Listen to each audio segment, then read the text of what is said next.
prática da medicina à distância já é realidade. A telemedicina significa usar a tecnologia para apoiar cuidados de saúde remotos, conectando em uma ponta um paciente que precisa de assistência a um profissional de saúde que está na outra ponta que poderá ajudá-lo.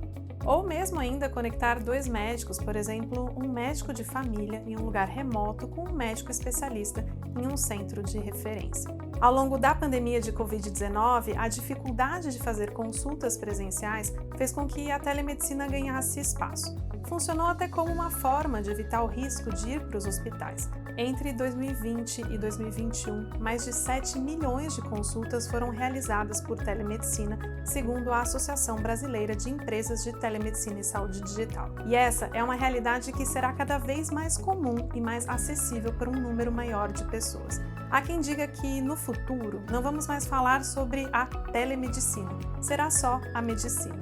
Nesse vídeo, eu vou trazer algumas tendências e desafios da telemedicina. Antes de começar, já aproveite para assinar o canal e ativar o sininho para receber as notificações. Vamos lá?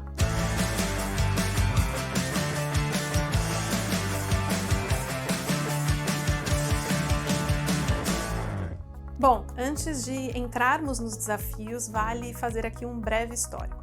A telemedicina não surgiu do nada e nem foi inventada na pandemia. Ela já era utilizada muito antes da pandemia em contextos específicos e também por instituições de forma experimental. O grande marco, ou a polêmica dessa história, aconteceu no início de 2019, quando o Conselho Federal de Medicina publicou uma resolução em que autorizava a prática de telemedicina no país. Poucos dias depois, no entanto, diante de uma repercussão negativa entre as entidades médicas, o CFM recuou. A resolução foi revogada e voltou a valer a regra antiga de 2002, com a promessa de que uma nova discussão seria feita com um alinhamento de todos os interessados. Só que em 2020, com o novo coronavírus, a necessidade de distanciamento social fez com que o CFM e o governo federal reconhecessem a telemedicina para ser utilizada em caráter emergencial durante a pandemia de Covid-19. Ao longo de 2022, o CFM finalmente publicou uma nova resolução em que deixou as regras mais claras. Além disso, o projeto de lei da telemedicina também avançou e estabelece questões sobre a transmissão de dados, liberdade de decisão, normas e fiscalização. Com a regulamentação, a expectativa é que a prática se expanda ainda mais no país. Agora eu vou trazer aqui um exemplo. Do ponto de vista individual, a telemedicina traz praticidade. Pense numa situação em que você decide ir ao médico. Essa jornada envolve marcar a consulta com o especialista da sua confiança e, possivelmente, esperar dias ou até semanas para conseguir uma agenda. Até lá, a preocupação com aquele sintoma incômodo fica rodeando os pensamentos. Finalmente, o dia da consulta chega. E para cumprir o horário agendado, é preciso sair com alguma antecedência de casa, já que o trânsito é imprevisível. Ao chegar na sala de espera, às vezes, a secretária pede um pouco mais de paciência, já que tem um atraso. E só depois de tudo isso, chega finalmente a hora de ver o médico. Todo esse processo pode ter levado tempo, gastos com deslocamento, estacionamento e uma dose, obviamente, de paciência. Uma consulta à distância, dependendo do caso específico, poderia resolver essa questão com mais agilidade. Isso vale tanto para uma consulta com um especialista, até para evitar uma ida desnecessária ao pronto-socorro.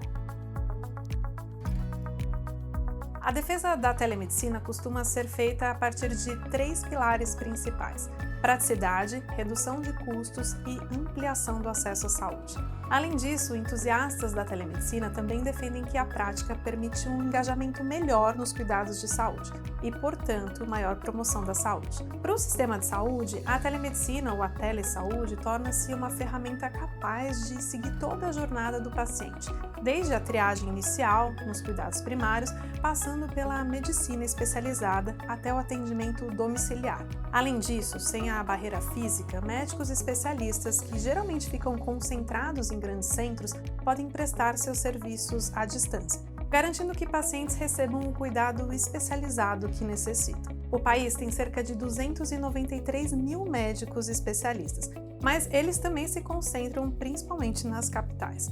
O Nordeste possui 1,25 especialistas para cada generalista, enquanto o Distrito Federal, esse número é de 2,52 e no Sul, 2,07. Por exemplo, pessoas que moram em comunidades ribeirinhas já têm dificuldade de chegar ao médico, quanto mais a possibilidade de acessar um neurologista. A telemedicina encurta essas distâncias.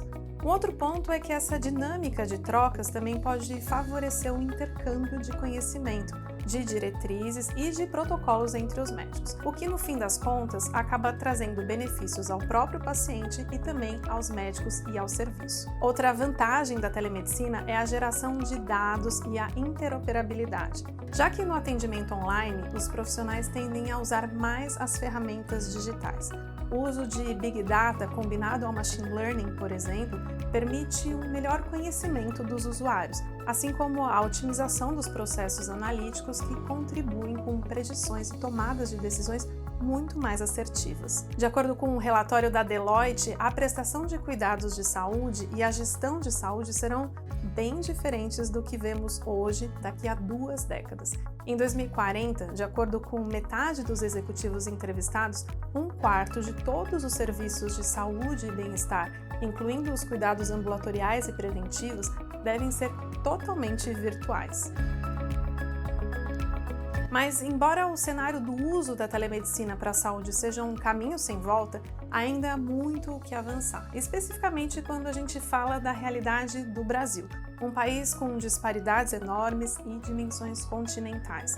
É preciso garantir a ampliação de acesso à internet de qualidade para os lugares remotos, para o norte do país, escolas e estradas. De acordo com especialistas, o 4G já seria suficiente para o atendimento. Só que, na prática, há lugares em que é inviável realizar esses atendimentos virtuais. Em alguns casos, são montadas estruturas físicas que servem como um hub de atendimento. O paciente se desloca até esse local e de lá muitas vezes conta com o apoio de um profissional de saúde. Daí ele se consulta com o especialista. Também é preciso avançar na regulamentação e fiscalização de boas práticas, garantindo a qualidade do serviço e de profissionais. Além disso, é preciso ter a garantia de que empresas que prestam esse tipo de serviço estejam de acordo e respeitem a segurança e privacidade do paciente, seguindo as normas da Lei Geral de Proteção de Dados, e que tenham sim um prontuário eletrônico acoplado. A autonomia médica para determinar quando é necessário um exame presencial e a relação médico-paciente também devem ser pontos de atenção. O fato é que a gente ainda vai ver as cenas dos próximos capítulos da telemedicina aqui. Agora a grande pergunta é, vocês já fizeram alguma consulta à distância? O que vocês acharam? Me contem nos comentários. Se você gostou desse vídeo, não esqueça de dar um like e assinar o canal. Até mais!